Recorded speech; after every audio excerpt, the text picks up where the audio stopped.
deduktif. Pertumbuhan penduduk merupakan keseimbangan yang dinamis antara kekuatan-kekuatan yang menambah dan kekuatan-kekuatan yang mengurangi jumlah penduduk. Secara terus-menerus, penduduk akan dipengaruhi oleh jumlah bayi yang lahir yang disebut fertilitas, tetapi secara bersamaan pula akan dikurangi oleh jumlah kematian yang disebut mortalitas yang terjadi pada semua golongan umur, serta perpindahan penduduk. Mobilitas akan mempengaruhi bertambah atau berkurangnya jumlah penduduk di suatu daerah atau negara.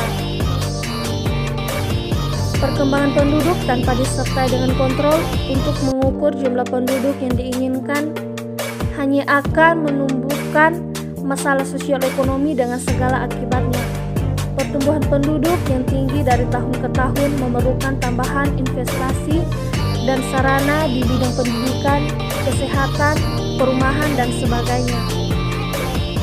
Hal itu tentu saja merupakan masalah yang rumit bagi pemerintah dalam usahanya untuk membangun dan meningkatkan taraf hidup negaranya. Berkurangnya atau bertambahnya penduduk di suatu daerah mempunyai hubungan yang erat dengan perkembangan teknologi yang dimiliki oleh suatu golongan penduduk. Semakin luas kemungkinan memperbesar hasil-hasil produksi kebutuhan hidup, dan semakin luas pula mata pencaharian untuk pertambahan penduduk. Setiap pendapatan baru dalam lapangan teknologi sangatlah besar pengaruhnya terhadap perkembangan penduduk.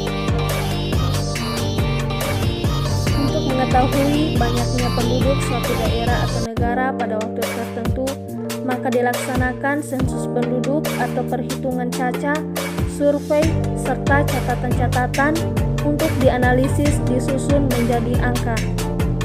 Data inilah yang akan dipergunakan sebagai bahan untuk perencanaan ataupun sasaran-sasaran pembangunan di masa yang akan datang.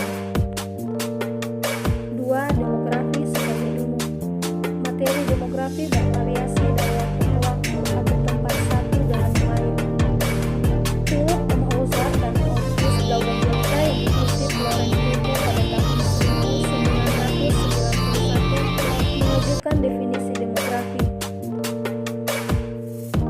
Demografi adalah studi tentang ukuran, distribusi teritorial, dan komposisi populasi perubahan yang dapat diidentifikasi sebagai kelahiran, kematian, pergerakan teritorial, dan mobilitas sosial atau perubahan status.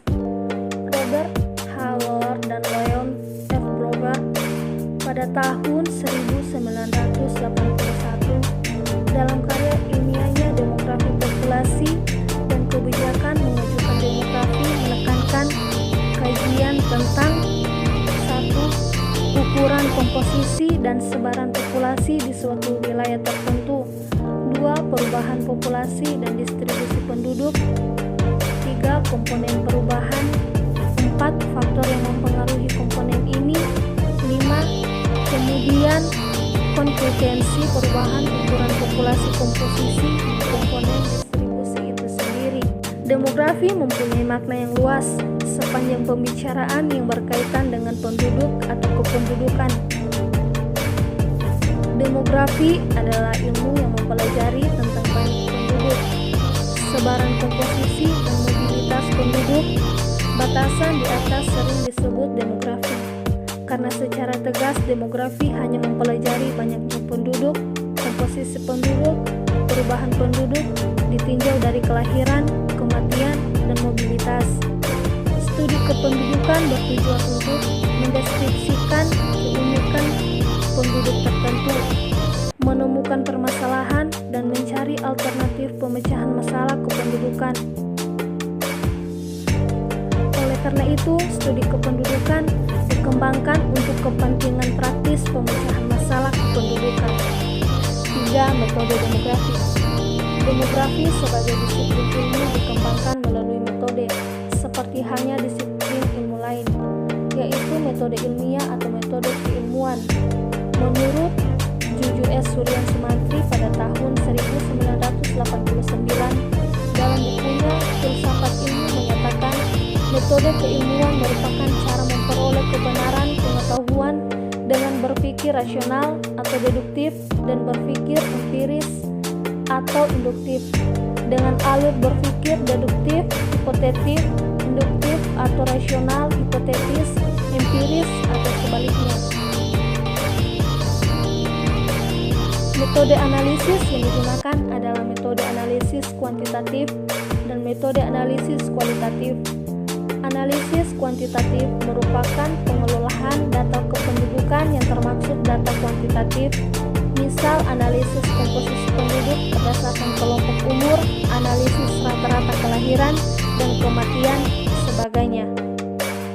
Analisis kuantitatif banyak dilakukan dalam demografi formal atau demografi teknik atas data kependudukan berupa angka. 4. Tipe data kependudukan.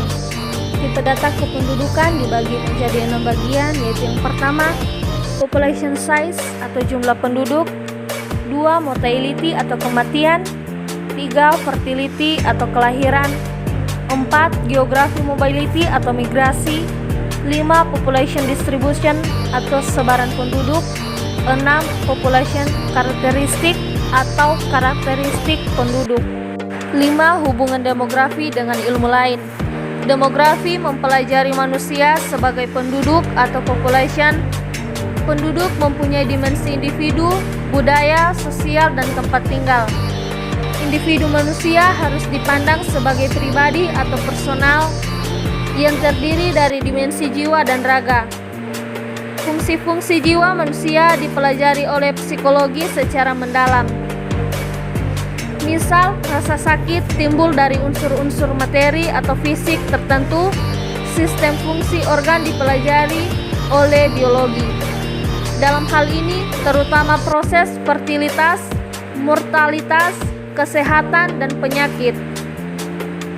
Manusia mempertahankan kelangsungan hidup selalu berinteraksi dengan lingkungan hidup dipelajari oleh ekologi. Hidup bermasyarakat dipelajari oleh sosiolog. Kajian manusia secara holistik dipelajari oleh antropolog.